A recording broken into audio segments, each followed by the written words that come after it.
अब खबरें विस्तार से। जमशेदपुर में कोरोना से सोमवार को 6 लोगों की मौत के बाद जिला प्रशासन सख्ती में है।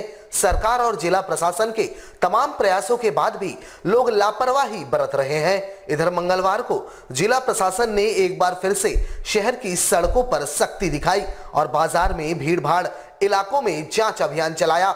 इस दौरान गलत स्थानों पर खड़े गाड़ियों के हवा भी निकाले गए और जुर्माना भी वसूला गया। वहीं बगैर मास्क के सड़कों पर निकलने वाले लोगों के खिलाफ भी सख्ती दिखाते हुए जुर्माना वसूला गया। ADM law and order NK Lal ने बताया कि शहर में लगातार संक्रमितों के मामले बढ़ रहे हैं।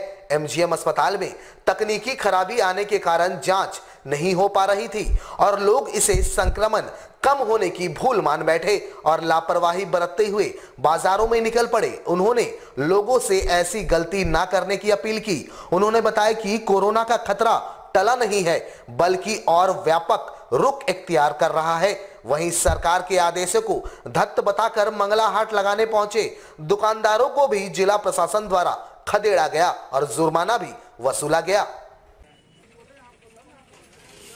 कोविड हुआ लगातार 2020 से मार्च के बाद से हम लोग लगातार ये काम कर रहे हैं। बीच में थोड़ा कोविड कम हुआ था इसलिए हम लोग बीच में छोड़ दिए थे, नहीं तो हम लोग की गतिविधि लगातार रहती है। लोगों को समझाने का बार बार प्रयास किया जा रहा है कि लोग समझें और कोविड जैसे चीज़ों को संक्रमण से रोकें। अब ये कभी भी म्यूटेट करता है। कल भी देखे होंगे 6 लोगों की मृत्यु हुई है, आज सुबह से 2 लोगों की मृत्यु हो चुकी है। लगातार मृत्यु का रेट अब बढ़ रहा है। बोलने से भी नहीं है, कोविड का एक्सटेंशन भी बढ़ रहा है और रेट भी बढ़ रहा है। लोगों की जाँच जितनी होनी चाहिए उतनी जाँच हम लोग नहीं कर पा रहे हैं। कभी कभी जैसे अभी चूँकि छुट्टी का बहुत समय था तो इसलिए थोड़ा सा कम हुआ था और थोड़ा सा एमजीएम कॉलेज की कुछ प्रॉब्लम है, उसके चलते थोड़ा आरटीपीसीआर टेस्टिंग कम आया, लेकिन वह कोविड का रफ्तार घटा नहीं है बल्कि बढ़ा है। इसलिए लोगों को सावधान होने की आवश्यकता। इसी को सावधान करने के लिए, आगाह करने के लिए आज हम लोग फिर से एक बार लोगों को अनुरोध करते हैं या अनावश्यक रूप से मंगल के दिन में यहाँ पे काफी भीड़ कर देते हैं, उसी को रोकने का प्रयास करते हैं।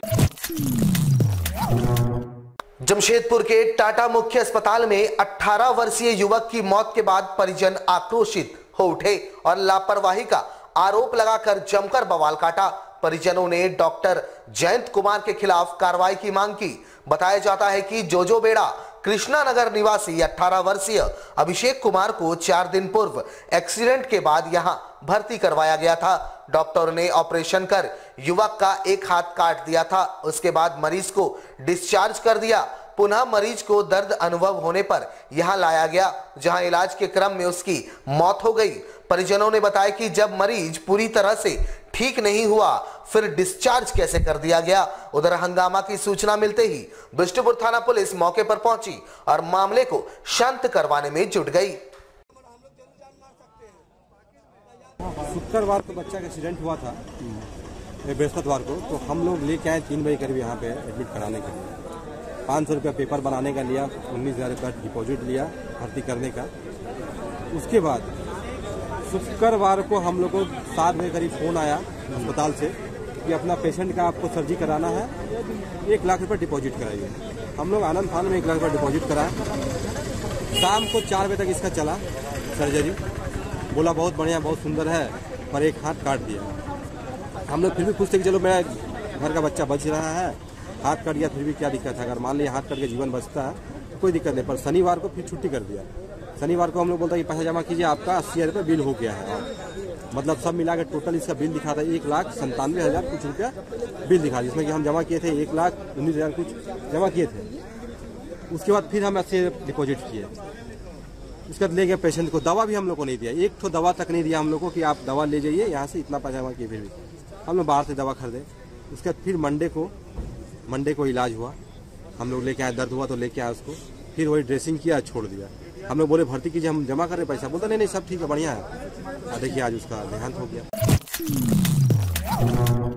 जमशेदपुर में एक बार फिर मानवता को शर्मसार करने वाली घटना घटी है, जहां बागबेड़ा थाना अंतर्गत लकड़िया बगान में अज्ञात कलयुगी मां ने अपने 7 से 8 माह के शिशु को नाले में फेंक कर फरार हो गई, जिससे पूरे क्षेत्र में सनसनी सी फैल गई। वहीं पुलिस घटनास्थल पर पहुंचकर जांच पड़ताल में जुट गई है।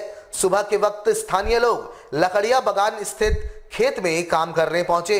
इस दौरान उनकी नजर नाले में पड़े शिशु पर पड़ी, जिसके बाद जंगल में आग की तरह यह बात पूरे क्षेत्र में फैल गई।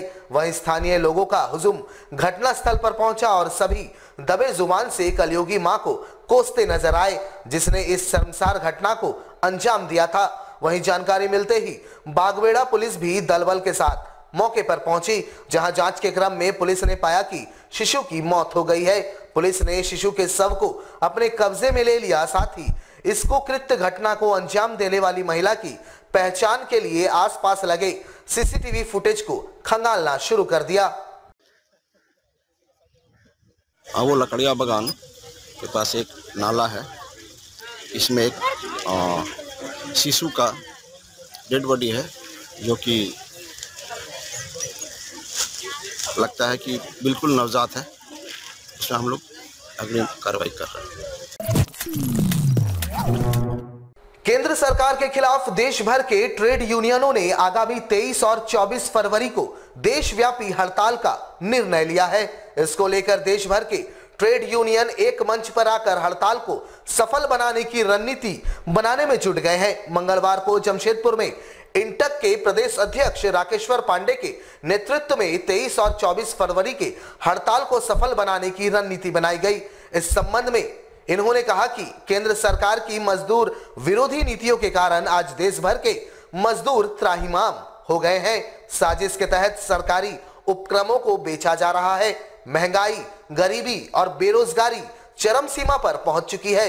इसको लेकर आगामी 23 और 24 फरवरी को राष्ट्रव्यापी हड़ताल को सफल बनाने को लेकर मजदूरों ने कमर कस लिया है, जिसे हर हाल में सफल बनाना है। वहीं एटक के वरिष्ठ नेता अंबुज ठाकुर ने भी हड़ताल को सफल बनाने को लेकर शहर को 4 जोन में बांटकर एक एक मजदूर तक पहुंचने एवं हड़ताल को सफल बनाने की अपील की है।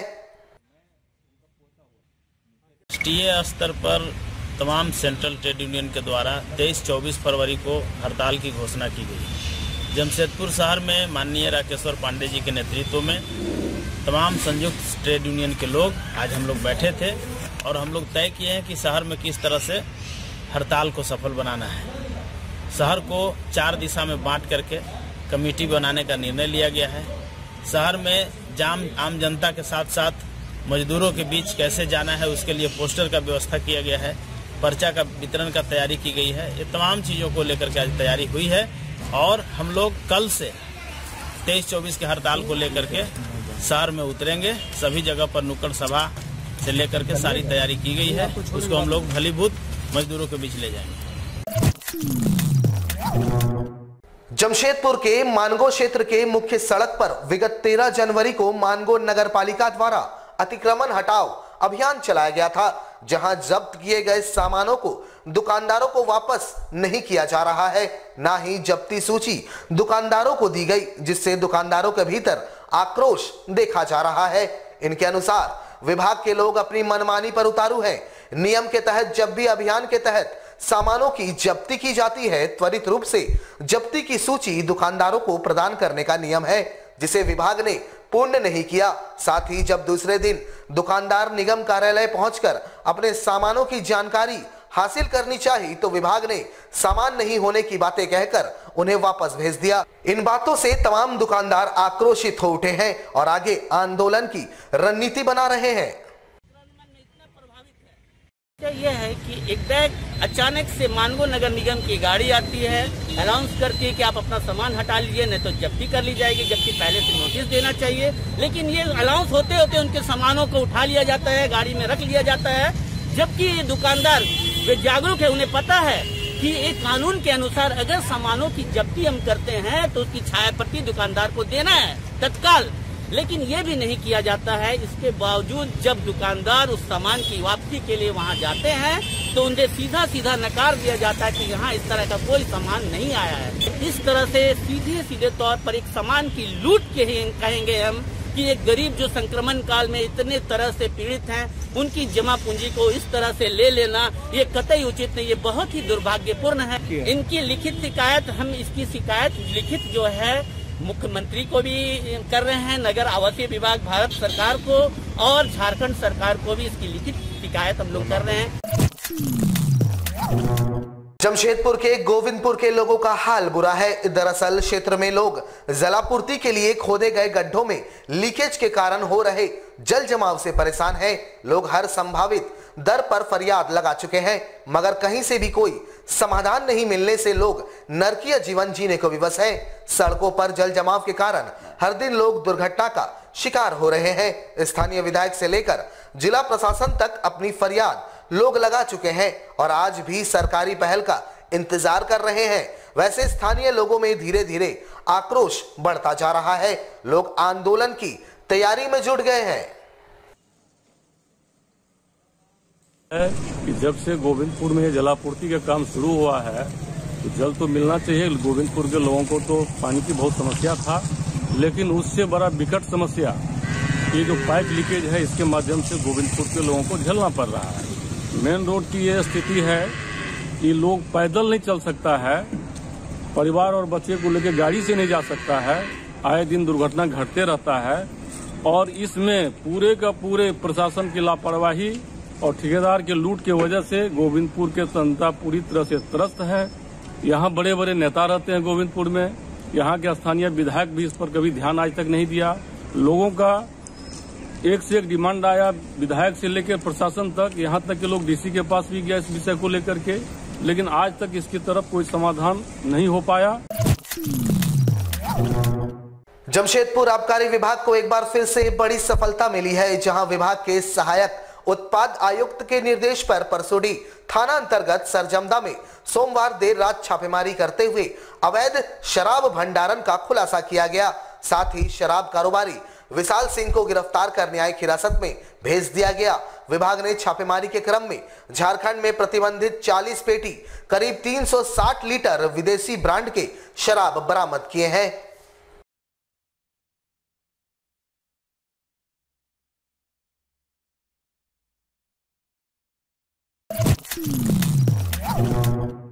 टाटानगर रेलवे स्टेशन में सेकेंड एंट्री गेट के फुट ओवर ब्रिज का कार्यकाज आखिरी दिन है, जहां गुड्स लाइन में 10 घंटों का ब्लॉक लेकर कार्य युद्ध स्तर पर किया जा रहा है। बता दें कि बहुत जल्द रेलवे द्वारा सेकेंड एंट्री गेट आम लोगों के लिए सुपुर्द कर दिया जाएगा।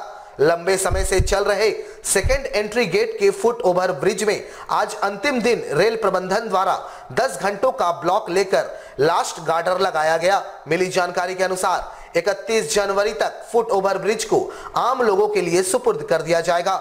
यानी टेल्को, गोविंदपुर, साक्षी, बारीडी, बिरसा नगर, बरोमाई क्षेत्र के यात्रियों को टाटानगर रेलवे स्टेशन आने के लिए मशक्कत नहीं करनी होगी, जहां रेलवे ओवरब्रिज बिना पार किए ही सेकेंड एंट्री गेट के जरिए फुट ओवरब्रिज से वे सीधे टाटानगर रेलवे स्टेशन में प्रवेश कर जाएंगे। सेकेंड एंट्री गेट के चालू हो जाने से स्टेशन में अचानक होने वाली भीड़ से राहत मिल जाएगी।